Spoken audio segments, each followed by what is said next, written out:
Hello દોસ્તો, સ્વાગત છે તમારું। આજના વિડીયોમાં આપણે વાત કરવાના છે કે જો તમે ધોરણ 12 પાસ કરેલું છે અને ગ્રેજ્યુએશન એટલે કે કોલેજની અંદર એડમિશન લેવા માગો છો તો તમારે GCAS પોર્ટલ ઉપર રજીસ્ટ્રેશન કરવું ફરજિયાત છે।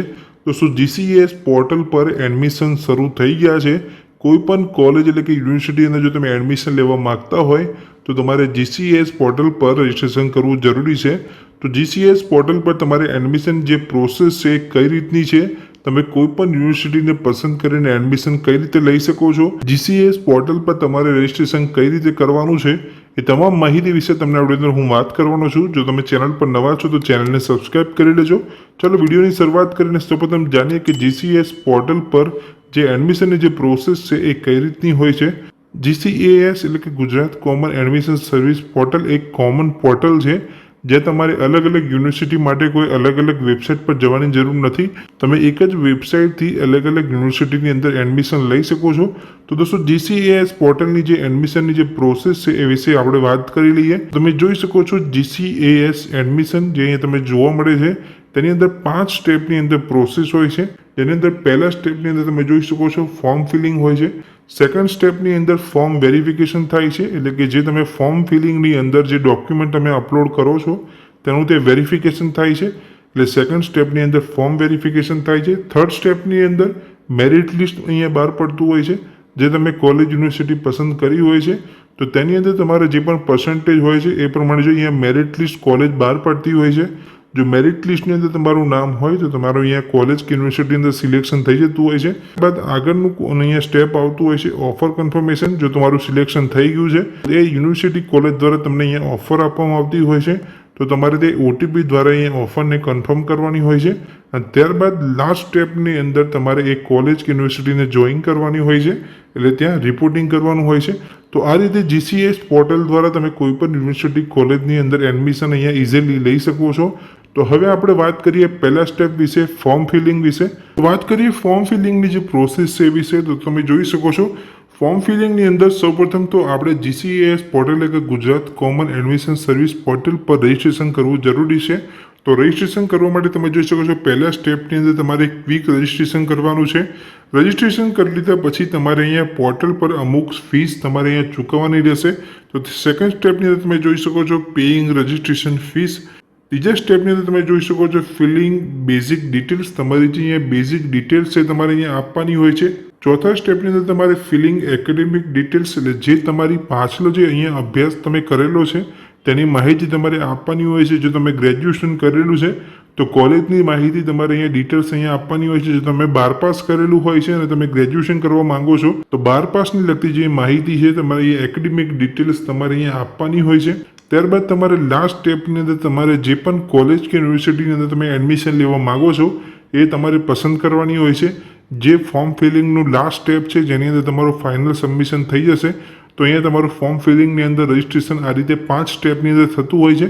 તો શરૂ કરીએ આપણે અને વાત કરીએ કે તમે વેબસાઇટ પર જઈને ક્વિક રજિસ્ટ્રેશન કેવી રીતે કરી શકો છો। GCAS પોર્ટલ કે Gujarat common admission service portal પર ક્વિક રજિસ્ટ્રેશન કરવા માટે તમારે સૌપ્રથમ ગૂગલમાં જવાનું છે અને ગૂગલમાં જઈને વેબસાઇટ સર્ચ કરવાની છે GCAS પોર્ટલ। તમે જોઈ શકો છો મેં સર્ચ કરી છે, નીચે પહેલી જ તમને વેબસાઇટ જોવા મળી જશે, વેબસાઇટ પર તમારે ક્લિક કરવાનું છે। તો જેવું તમે વેબસાઇટ પર ક્લિક કરશો આ પ્રકારનું પેજ તમને જોવા મળશે। તમે જોઈ શકો છો આજના રોજ પ્રવેશ પ્રક્રિયા શરૂ થઈ ગઈ છે। આજે GCAS પર નોંધણી કરો, સંપૂર્ણ ફોર્મ ભરવાનું લાઈવ છે, એટલે આજે તમે અહીંયા ફોર્મ ભરી શકો છો જે પણ યુનિવર્સિટી કોલેજની અંદર ફોર્મ ભરવા માંગતા હોય। હવે આપણે વાત કરીશું કે તમે આ વેબસાઇટ પર પહેલી વાર આવ્યા હોય તો તમારે અહીંયા રજીસ્ટ્રેશન કરવું જરૂરી છે। તો અહીંયા ક્વિક રજીસ્ટ્રેશન કરવા માટે તમે જોઈ શકો છો અહીંયા બટન તમને જોવા મળે છે એપ્લાય નાઉ।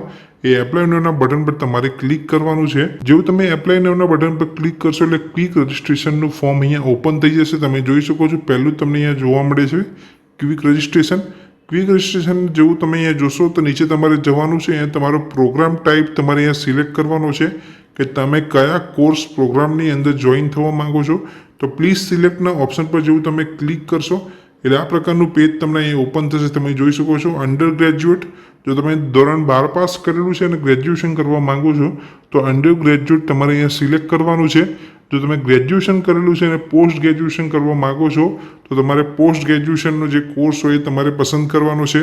જો તમે BSc નર્સિંગ કરવા માંગતા હોય અંડર ગ્રેજ્યુએટની અંદર તો તમારે અહીંયા post basic BSc nursing, LLB, BEd જે પણ તમે કરવા માગતો હોય એ તમારે એ પ્રમાણે અહીંયા સિલેક્ટ કરવાનું છે. તો અહીંયા સિલેક્ટ કરી લીધા પછી તમારે નીચે જવાનું છે. નીચે તમે જશો તો તમારી પાસે આપાર આઈડી અહીંયા માગવામાં આવશે. તમે જોઈ શકો છો આપાર આઈડી. જો તમારી પાસે ના હોય આપાર આઈડી તો તમે અહીંયા એન્ટર નહીં કરો તો પણ ચાલી જશે, કારણ કે એ માહિતી અહીંયા ફરજિયાત નથી. તમે જોઈ શકો છો તેની ઉપર રેડ સ્ટાર નથી. જેની ઉપર રેડ સ્ટાર હોય તે માહિતી તમારે અહીંયા ફરજિયાત આપવાની હોય છે. એટલે આપાર આઈડી જો તમારી પાસે નથી તો તમે અહીંયા એન્ટર નહીં કરો તો પણ ચાલી જશે. ત્યારબાદ તમારે નીચે જવાનું છે. નેમ એઝ પર માર્કશીટ, તમારી જે અહીંયા માર્કશીટ છે છેલ્લા વર્ષની કે છેલ્લા જે તમે ધોરણ 12 પાસ કર્યું છે તો એ માર્કશીટ પર જેવું તમારું નામ છે એ જ રીતનું નામ તમારે અહીંયા એન્ટર કરવાનું છે. સેમ નામ એન્ટર કરી લીધા પછી તમારે નીચે જવાનું છે. તમારી કેટેગરી પસંદ કરવાની છે. જો તમે ઓપન કેટેગરીની અંદર આવો છો તો તમારે જનરલ પસંદ કરવાનું છે. જનરલનો અહીંયા ઓપ્શન છે.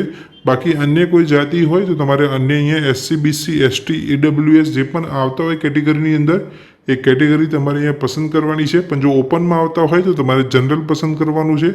એ રીતે તમારે પસંદ કરી લીધા પછી તમારે નીચે જવાનું છે. કેટેગરી સિલેક્ટ કરી લીધા પછી તમારે જેન્ડર અહીંયા પસંદ કરવાનું છે કે ફિમેલ જો કે મેલ એ તમારે અહીંયા સિલેક્ટ કરી લેવાનું છે. ત્યારબાદ તમારી બર્થડેટ અહીંયા તમારે લખવાની. બર્થડેટ લખી દીધા પછી તમારે નીચે જવાનું છે. તમને જોવા મળે છે અહીંયા બોક્સ જોવા મળે છે. તે બોક્સની અંદર તમારે આ રીતે ટીક કરી લેવાનું છે. ટીક કરી લીધા પછી તમારો એક ઈમેલ આઈડી તમારે અહીંયા આપવાનો છે. ઈમેલ આઈડી આપી દીધા પછી તમારો જે મોબાઈલ નંબર હોય જે એક્ટિવ હોય એ તમારો મોબાઈલ નંબર અહીંયા એન્ટર કરવાનો છે. મોબાઈલ નંબર એન્ટર કરી લીધા પછી તમે નીચે જોઈ શકો છો અહીંયા કેપ્ચા જોવા મળશે. એ કેપ્ચાની ગણતરી કરીને તમારે આ બોક્સમાં એન્ટર કરવાનો છે. અને ત્યારબાદ તમારે ગેટ OTP પર ક્લિક કરવાનું છે. જેવું તમે અહીંયા કેપ્ચા એન્ટર કરીને ગેટ OTP પર ક્લિક કરશો એટલે તમને 2 OTP આવશે. જે તમે અહીંયા ઈમેલ આઈડી એન્ટર કરો છો તેની પર એક OTP આવશે. જે મોબાઈલ નંબર તમે એન્ટર કરો છો તેની પર એક OTP આવશે. તમે જોઈ શકો છો નીચે અહીંયા 2 OTP એન્ટર કરવાનું અહીંયા પૂછવામાં આવી રહ્યું છે. તો એ 2 OTP અમારે અહીંયા એન્ટર કરવાના છે. 2 OTP એન્ટર કરીને આપણે અહીંયા સબમિટ કરવાનું છે. તો જે તમારા મોબાઈલ નંબર પર OTP આવે છે તમારે અહીંયા એન્ટર કરવાનો છે. જે ઈમેલ પર તમને OTP આવે છે તમારે અહીંયા એન્ટર કરવાનો છે. 2 OTP અહીંયા એન્ટર કરીને તમારે સબમિટ કરવાનું છે. જો તમે 2 OTP એટલે કે ઈમેલનો જે OTP છે અને જે મોબાઈલ પર તમને OTP આવે છે 2 એન્ટર તમે કરી લેશો અને સબમિટ પર ક્લિક કરશો એટલે આ પ્રકારનું પેજ તમને જોવા મળશે. તમે જોઈ શકો છો કે you have successfully registered four admission. એટલે તમારું અહીંયા જે રજિસ્ટ્રેશન છે એ થઈ ગયું છે.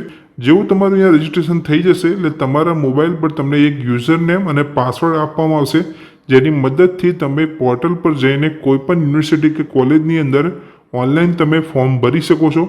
તો એ યુઝર નેમ અને પાસવર્ડ તમને તમારા મોબાઈલ પર ટેક્સ્ટ મેસેજની અંદર આપવામાં આવશે. જે તમારે સાચવીને રાખવાનો છે. જેની મદદથી તમે પોર્ટલ પર લોગિન કરી શકશો. જોઈ શકો છો આ રીતનો તમને મેસેજ અહીંયા જોવા મળશે. જ્યારે તમે ક્વિક રજિસ્ટ્રેશન પોર્ટલ પર કરી લેશો એટલે તમને તમારા મોબાઈલમાં ટેક્સ્ટ મેસેજની અંદર આ રીતે તમને એક યુઝર નેમ આપવામાં આવશે અને પાસવર્ડ અહીંયા આપવામાં આવશે. જેની મદદથી તમારે પોર્ટલ પર લોગિન કરીને કોઈ પણ યુનિવર્સિટી કે કોલેજની અંદર તમે એડમિશન ઓનલાઈન લઈ શકો છો. તો દોસ્તો આ વિડીયોમાં મેં તમને માહિતી આપી કે GCS પોર્ટલ પર જે એડમિશનની જે પ્રોસેસ હોય છે એ કઈ રીતની હોય છે.